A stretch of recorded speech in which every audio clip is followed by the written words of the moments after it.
शांति, पूर्ण प्रसन्नता, पूर्ण हಗುರತಾ, पूर्ण तन्मयता, पूर्ण ಏಕಾಗ್ರತಾ. ಸಹಜ ಉಸಿರಾಟದಿಂದ ಎದೆ ವಿಶಾಲಗೊಳ್ತಾ ಇದೆ.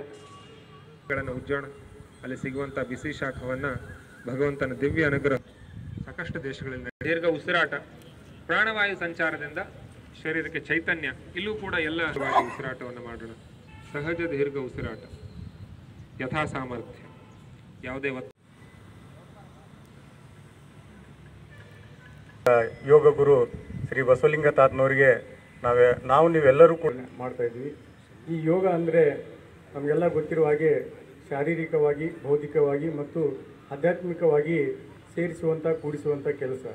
ಅಂದರೆ ನಮ್ಮ ದೇಹದಲ್ಲಿ ಸಮತೋಲನ ತರುವಂಥ ನಿಟ್ಟಿನಲ್ಲಿ ನಮ್ಮ ರೋಗದಿಂದ ಮುಕ್ತನಾಗುವುದಕ್ಕೆ ಮತ್ತು ಯೋಗದಿಂದ ನಾವೆಲ್ಲರೂ ಮಾನಸಿಕವಾಗಿ, ಶಾರೀರಿಕವಾಗಿ ಸದೃಢ ಆಗುವುದಕ್ಕೆ ಇದೊಂದು ಸಾಧನ.